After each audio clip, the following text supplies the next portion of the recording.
जय हिंद सभी को। सब लोग ठीक है बच्चे? चलिए, हिस्ट्री में हमारा क्या चल रहा था? मगध। हमने सिकंदर को वापस भगा दिया था। ठीक है, चीजों को हम स्टार्टिंग के 5 मिनट रिवाइज करेंगे, फिर आगे बढ़ेंगे। हाँ, आप बताइए सिकंदर का आगमन कब हुआ था? वेरी गुड, 326 ईसा पूर्व। ठीक है, सिकंदर का आगमन कब हुआ था? 326 ईसा पूर्व। देखिए, ये वाला जो एरिया था ना, यहाँ पे मगध साम्राज्य का विस्तार हो रहा था। ठीक है, ये वाला जो एरिया था। और सिकंदर कहाँ से आया था बच्चे? मकदुनिया से, यूनान के पास मकदुनिया। ठीक है, इसका वर्तमान नाम क्या है? मैसेडोनिया। तो सिकंदर क्या है, यहाँ से आगे बढ़ रहा था 326 ईस्वी में।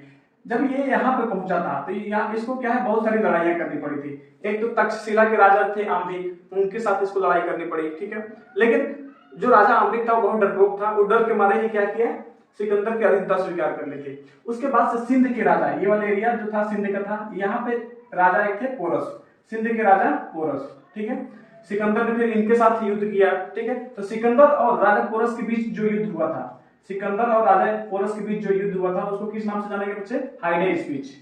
हाइडे स्पीच। ठीक है, क्वेश्चन पूछता बच्चे कि सिकंदर एंड राजा पोरस के बीच जो युद्ध हुआ था वो किस नदी के किनारे हुआ था? तो सिकंदर और पोरस के बीच कौन सा युद्ध हुआ था? हाइडे स्पीच का। और ये किस नदी के किनारे हुआ था बच्चे? तो यहां से झेलम नदी निकलती है। ठीक है, ये झेलम नदी के किनारे हुआ था। झेलम नदी, झेलम नदी जब हम वैदिक काल पढ़ा रहे थे तो बताया था झेलम नदी को एक अन्य नाम से जाना जाता है। वैदिक काल में इसको क्या बोलते थे? झेलम नदी को वितस्ता नदी। ठीक है, वितस्ता नदी, समझ में आया? झेलम नदी को वैदिक काल में क्या बोलते थे? वितस्ता। ठीक है, तो कंफ्यूज नहीं होना है, चाहे वितस्ता नदी दे दे चाहे झेलम नदी दे दे, आपको टिक मार के आना। ठीक है, तो बताइए सिकंदर एंड पोरस के बीच जो युद्ध हुआ था उसको किस नाम से जाना गया? हाइडे स्पीच के युद्ध से। ठीक है, समझ में आया? सिकंदर की सेना बच्चे 2 कारणों से वापस लौट गई थी। सिकंदर की सेना 2 कारणों से भारत की ओर नहीं आ पाई, अखंड भारत मतलब यही सिंध के एरिया से वापस लौट गई थी। वो 2 कारण कौन कौन से थे? देखिए, एक तो सिकंदर की सेना जब यहाँ से चली थी तो रास्ते में उसको बहुत तुर्की फुर्की कहां उसको युद्ध करना पड़ा था। सिकंदर की सेना क्या युद्ध कर करके पूरी थक चुकी थी। दूसरा रीजन ये था बच्चे कि जो चंद्रगुप्त मौर्य थे और चाणक्य जो थे आचार्य, इन दोनों ने क्या किया था, वहां सिकंदर की सेना के खाने में जहर मिला दिया था, जिससे क्या सेना एक एक करके मरना स्टार्ट हो गया था। और ये अफवाह फैलाने में भी सफल हो गए थे कि जो भी इस ब्यास नदी को, ये ब्यास नदी भारत से होकर भी गुजरती है, जो भी ब्यास नदी को क्रॉस करके भारत की तरफ आएगा वो क्या है, बीमार होके मर जाएगा, बीमार होके मर जाएगा। तो ये अफवाह भी फैला दी गई थी। ठीक है, ये बोला गया कि भारत जो है वो देवी देवताओं का देश है, जो भी ब्यास नदी को क्रॉस करके इधर आएगा वो बीमारी से ग्रस्त हो जाएगा और वो मर जाएगा। एक अफवाह ये भी फैलाने में लोग सफल हो गए कि यहाँ पे मगध में जो राजा है, मगध में इस टाइम पे राजा कौन था? धनानंद। कौन था बच्चे? धनानंद। धनानंद के पास हाथियों की विशाल फौज है, हाथियों की विशाल फौज है। तो अब इनके पास, सिकंदर के पास किसकी सेना थी? घोड़े की फौज थी। ठीक है, तो घोड़ा और हाथी का मुकाबला कैसे हो सकता है? तो एक अफवाह ये भी फैलाई गई कि धनानंद के पास हाथियों की विशाल फौज है, जिससे सिकंदर क्या है, हाथियों का सामना नहीं कर पाएगा। तो सेना का मनोबल डाउन हो गया और सेना क्या है, यहाँ से लौटने लगी। ठीक है, यहाँ से लौटने लगी। 2 कारणों से सेना इसकी लौटने लगी। सिकंदर के पास बच्चे बताया था पिछली बार कितने टाइप की सेना थी? 2। पहला एक जल सेना थी, ठीक है, जिसका नेतृत्व कौन कर रहा था? निर्याकस। ठीक है, दूसरा थल सेना। थल सेना का नेतृत्व कौन कर रहा था बच्चे? Seleucus Nicator. इसका कौन कर रहा था? Seleucus Nicator. सेल्यूकस निकेटर जो था ना, ये बहुत खतरा था। ठीक है, जल सेना का जो नेतृत्व करता निर्याकस, इसको ये अफवाह समझ में आ गया कि ठीक है, हाँ जाना चाहिए।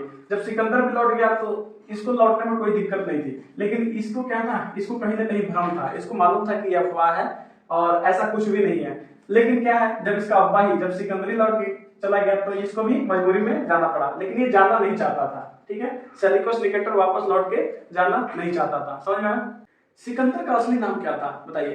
Alexander Nicator. सिकंदर का असली नाम अलेक्जेंडर निकेटर। इसके पिता का नाम क्या था? फिलिप। सिकंदर के पिता का नाम क्या था? इसका असली नाम था अलेक्जेंडर निकेटर। Alexander Nicator. ठीक है, इसके पिता का नाम क्या था बच्चे? सिकंदर के पिता का नाम फिलिप। ठीक है, सिकंदर कहां का रहने वाला था बच्चे? मकदुनिया। ठीक है, वर्तमान में इसका क्या नाम है? मैसेडोनिया। वर्तमान में मकदुनिया का नाम क्या है? मैसेडोनिया। यूनान के पास वाला जो था वो मकदुनिया के एरिया था। ठीक है, सिकंदर के गुरु का नाम क्या था बच्चे बताइए? गुरु का नाम बच्चे अरस्तु था। सिकंदर के गुरु का नाम क्या था? अरस्तु। सिकंदर के गुरु का नाम अरस्तु। वन डे एग्जाम देंगे तो एक नंबर का कभी कभार पूछ देता है, ठीक है। सिकंदर के गुरु का नाम बच्चे अरस्तु। अरस्तु के गुरु कौन था? अरस्तु का भी गुरु कौन था? प्लेटो। अरस्तु के गुरु कौन था? प्लेटो, ठीक है। और प्लेटो के गुरु का नाम क्या था? गुरु सुकरात। गुरु सुकरात। ये गुरु सुकरात जो थे ये क्या बलि प्रथा का विरोध करते थे। इनका मानना था कि भगवान वगैरह को बलि नहीं चढ़ानी चाहिए, ठीक है। तो गुरु सुकरात जो थे बलि प्रथा का विरोध करते थे। बाद में इनको जहर देकर सब मार दिए, ठीक है। गुरु सुकरात को जहर देकर मार दिया गया, समझ में आया। सिकंदर जब बेटा वापस लौट रहा था, सिकंदर जब बच्चे यहाँ से अपने देश मैसेडोनिया की तरफ जा रहा था, तो रास्ते में इराक के पास, रास्ते में इराक के बेबीलोन में, इराक के बेबीलोन में इसके पेट में दर्द हो गया, इसके पेट में दर्द हो गया और वहीं पे इसकी मृत्यु हो गई थी। तो सिकंदर की मृत्यु कहाँ हुई थी बच्चे? बेबीलोन में। बेबीलोन कहाँ बच्चे? इराक में, ठीक है। इराक के बेबीलोन में 323 ईसा पूर्व, 323 ईसा पूर्व इसकी मृत्यु हो गई थी बेबीलोन में, ठीक है। इसकी मृत्यु हुई ना, तो इसके एक पास एक घोड़ा था, उसका नाम था बुके फराल। इसके घोड़े का नाम क्या था बच्चे? बुके फराल। बुके फराल इसके घोड़े का नाम था, इसके घोड़े का नाम था, ठीक है। बुके फराल ने भी अपना दम तोड़ दिया, बुके फराल भी वहीं मर गया, ठीक है। ऐसा माना जाता है कि बच्चे जो घोड़े होते हैं ना बहुत वफादार होते हैं, अपने मालिक के लिए बहुत वफादार होते हैं। इसने भी इसको क्या है अपने मालिक की मृत्यु का गम सहा नहीं गया और इसने भी अपना दम बेबीलोन में ही तोड़ दिया, ठीक है बच्चे। ऐसा माना जाता है। इतिहास का एक धड़ल्ला ये भी बोलता है कि सिकंदर को जहर देने का काम जो था ना आचार्य चाणक्य ने किया था। जो चाणक्य थे वो जहर विद्या में निपुण थे, उनको तरह तरह के जहर बनाने का ज्ञान था। आज जहर देंगे तो मृत्यु 10 दिन बाद होगी, एक ऐसा जहर देंगे जो अभी मृत्यु हो जाएगी, मतलब वो टोटली जहर विद्या में निपुण थे, ठीक है। सिकंदर की मृत्यु के साथ ही सिकंदर की फाइल अब क्लोज करते हैं, ठीक है। सिकंदर की फाइल यही क्लोज हो जाती है। अब मगध में कौन बैठा था बच्चे? यहाँ पे इस टाइम पे कौन बैठा था? धनानंद। धनानंद ने चाणक्य की बेइज्जती करी थी, दारू पी के बैठा हुआ था और पूरा ऑर्केस्ट्रा देख रहा था। उस टाइम पे हमारे चाणक्य गए थे सिकंदर को रोकने के लिए, तो यहाँ पे क्या है धनानंद ने आचार्य चाणक्य की बेइज्जती कर दी थी, ठीक है। तो चाणक्य ने चंद्रगुप्त से बोला, अपने शिष्य चंद्रगुप्त से बोला कि देखो सिकंदर, तुम्हारे पास आने से पहले मैं मगध के राजा धनानंद के पास गया था। मगध के राजा किसके पास? धनानंद के पास। वहां क्या है वो शराब के नशे में ऑर्केस्ट्रा देख रहा था। मैं गया था बताने के लिए कि सिकंदर को रोका जाए, लेकिन उसने मेरी चुटिया खोल दी और मेरी बेइज्जती कर दी।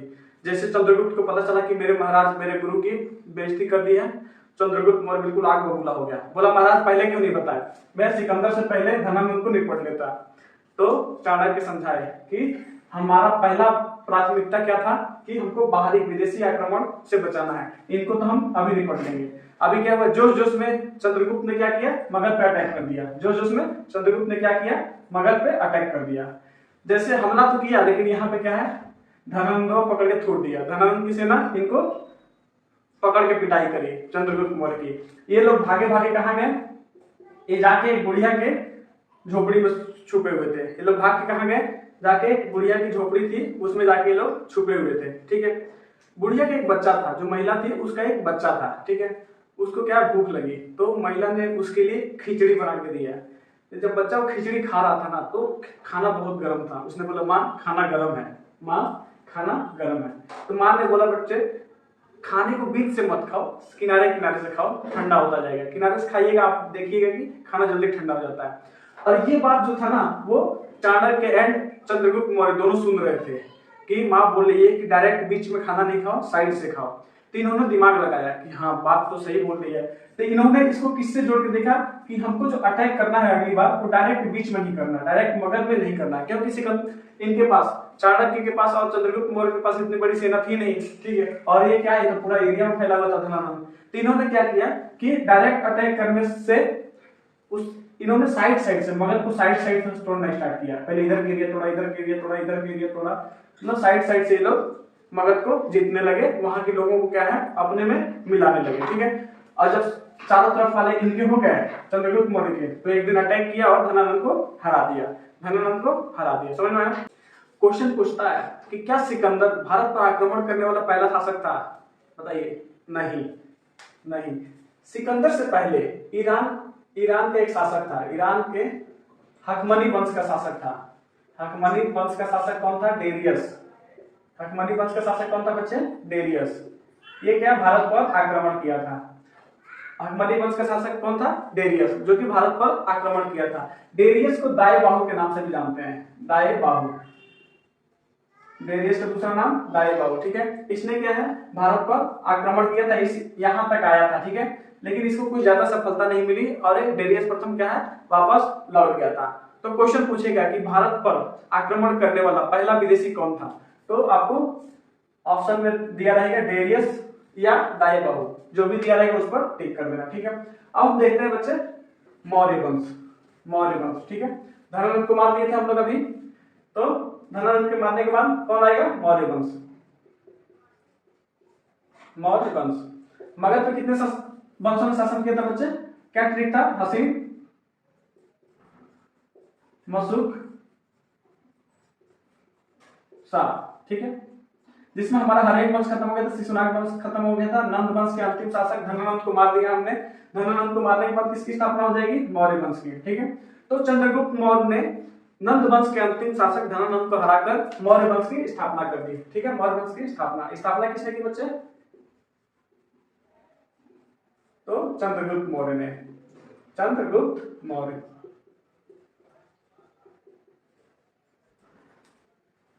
ठीक है।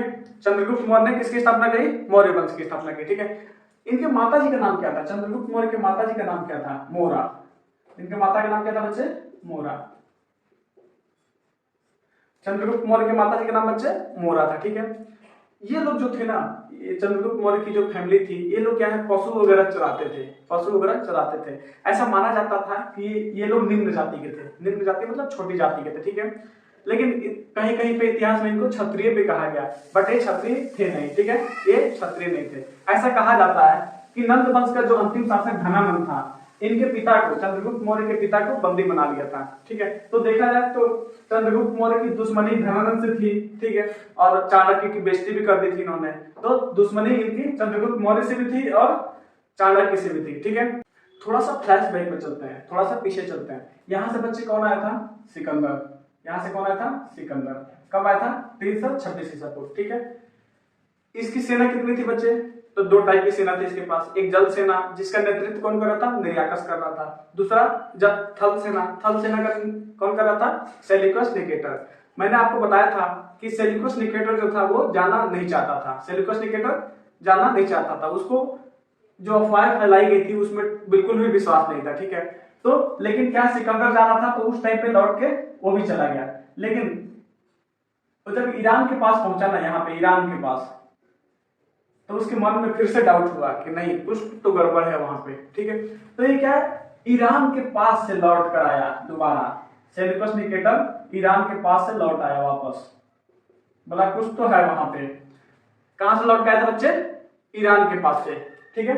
ईरान के पास से कौन लौट के आया था? सेल्यूकस निकेटर, जो थल सेना का नेतृत्व कर रहा था। और इस बार आया और सीधे ब्यास नदी को पार कर गया, ब्यास नदी को पार कर गया था।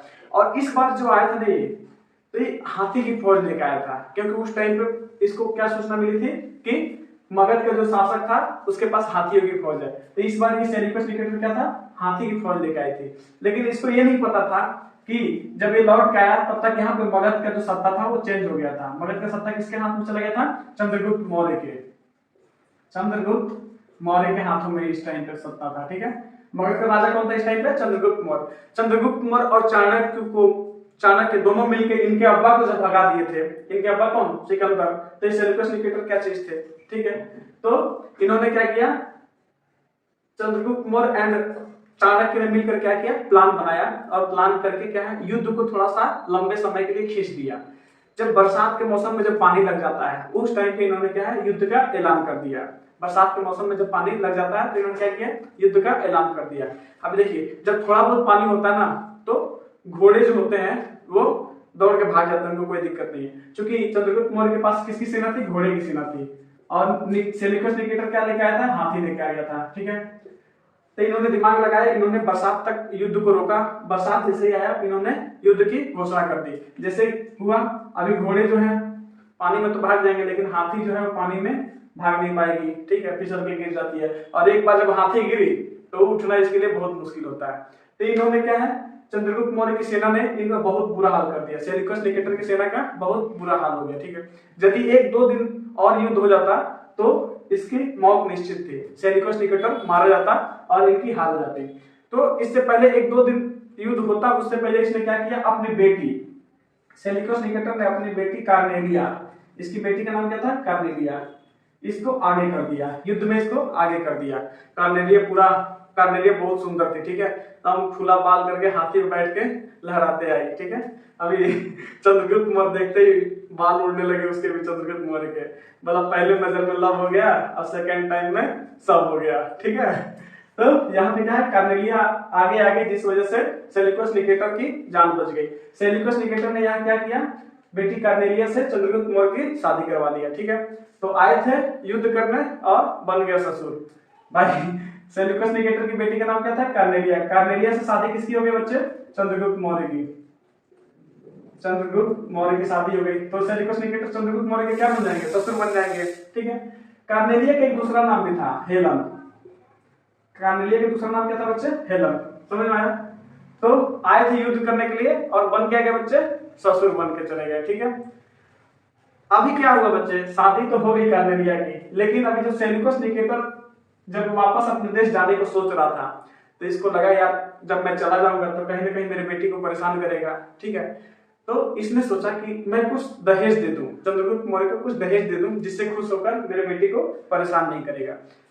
तो सेल्यूकस निकेटर ने क्या किया, चंद्रगुप्त मौर्य को खुश करने के लिए 4 एरिया दान में दे दिया। कौन कौन सा बच्चे, एरिया, आर्कोसिया, जेड्रोसिया और चौथा कौन था बच्चे, पेरिस पिनियाई। इन 4 एरिया को क्या किया बच्चे, दहेज में दे दिया। ठीक है, दहेज क्यों दे दिया, कि हमारी बेटी को परेशान ना करे। इस चक्कर में Aria, Arachosia, Gedrosia and Paropamisadae को दहेज में दे दिया। ठीक है, जो आज की डेट में ये जो है ना कंधार, ठीक है, कंधार, ये आज के डेट में कौन से एरिया में बच्चे, काबुल, कंधार। ठीक है, और काबुल, कंधार, मकरान एंड हेरात। काबुल, कंधार, आज के डेट में कौन कौन से एरिया, काबुल, कंधार, मकरान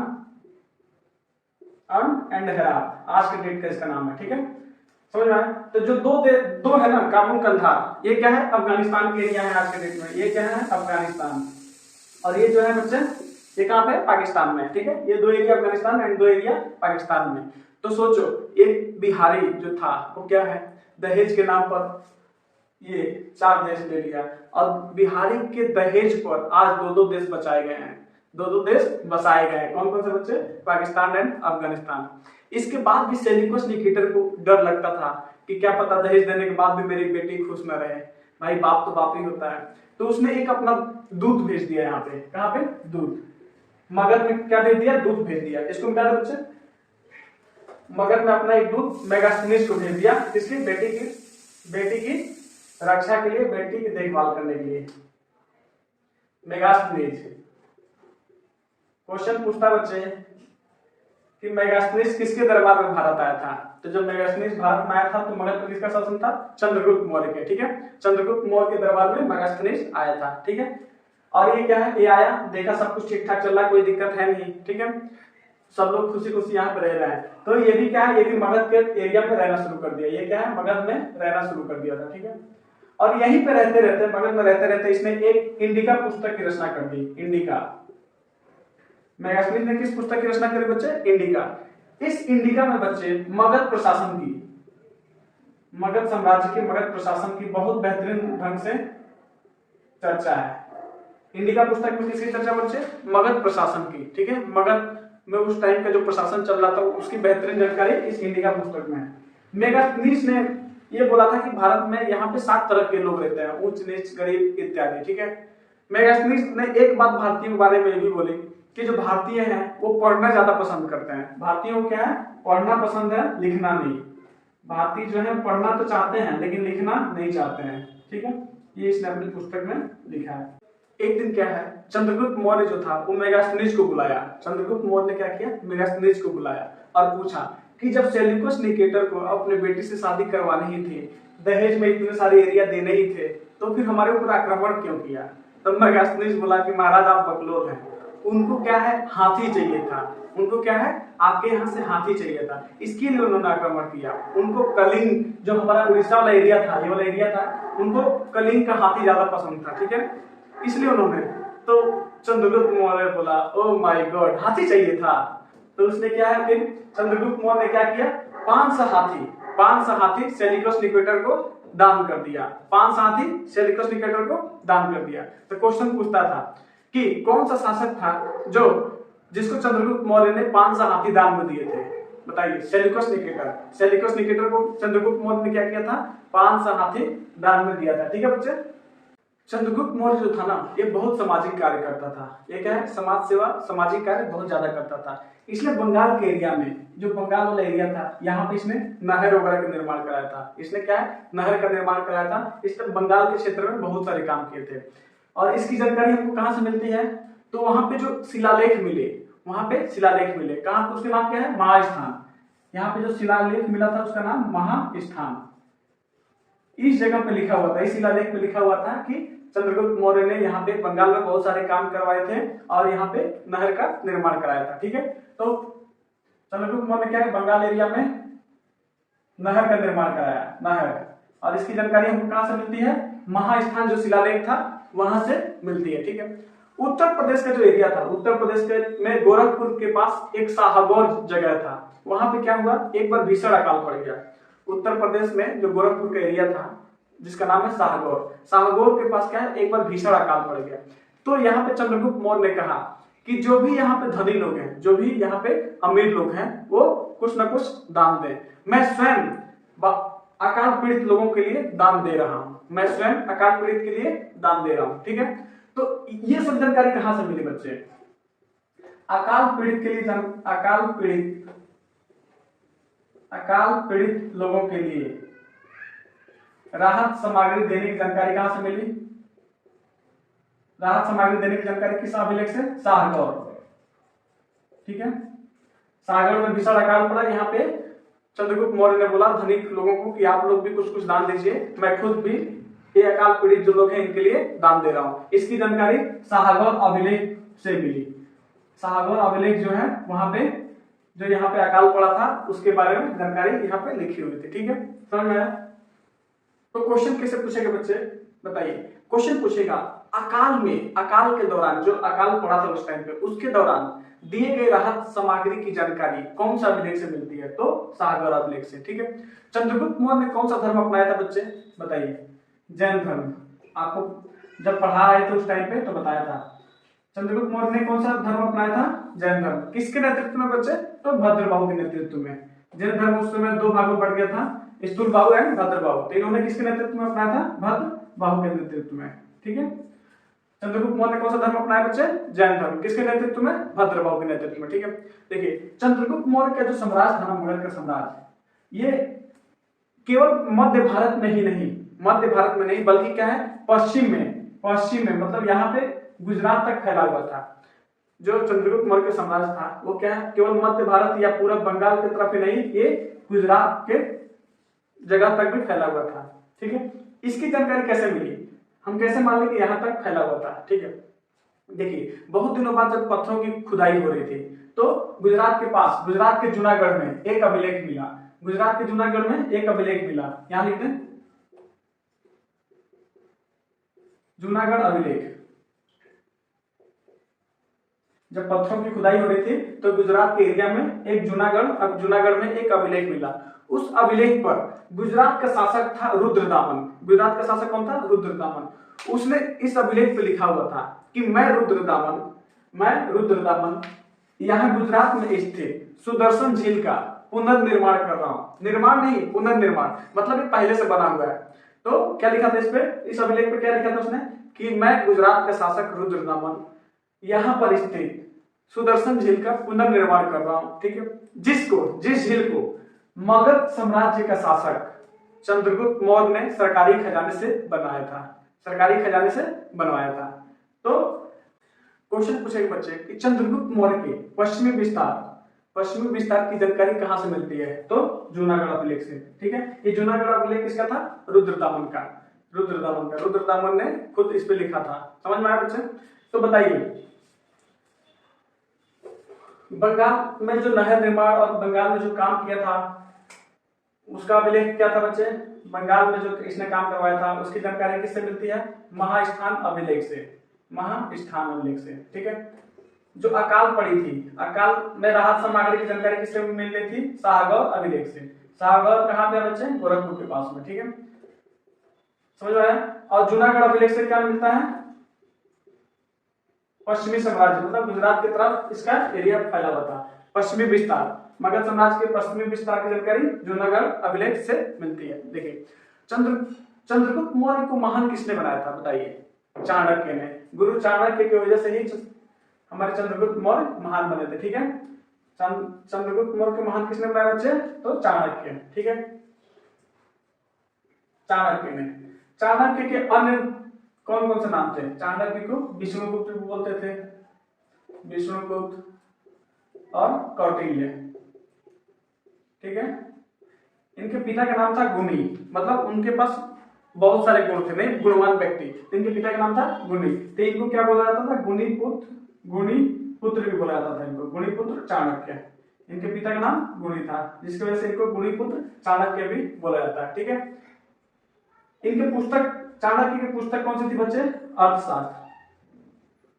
क्या ये पुस्तक जो थी अर्थशास्त्र, ये इसमें इकोनॉमिक्स की पढ़ाई थी? नहीं, उस टाइम पे राजा को कौन कौन से काम करने हैं, राजा को कैसा होना चाहिए, इन सब की जानकारी इस अर्थशास्त्र में थी। ये पुस्तक इकोनॉमिक्स से रिलेटेड नहीं थी, इसमें राजा के बारे में इन्होंने बताया था। ठीक है, इसी पुस्तक में, अर्थशास्त्र पुस्तक में ही चाणक्य ने लिखा है कि राजा के पास 7 गुण होने चाहिए, अर्थात 7 अंग होने चाहिए। मतलब उसको क्या है? सप्तांग बोला गया। मतलब राजा के पास 7 विद्या होनी चाहिए, 7 गुण होने चाहिए, 7 अंग होने चाहिए। ठीक है, जो हमारे चाणक्य थे ना, इनको भारत का मेकियावेली भी कहा जाता है। भारत का मेकियावेली। चाणक्य को किस नाम से आता है? भारत का मेकियावेली। अब ये मेकियावेली क्या है? देखिए, यूरोप का एक प्रसिद्ध विद्वान जिसका नाम है मैकियावेली, इसने भी एक पुस्तक की रचना करी। कौन सी? The Prince book. इसकी पुस्तक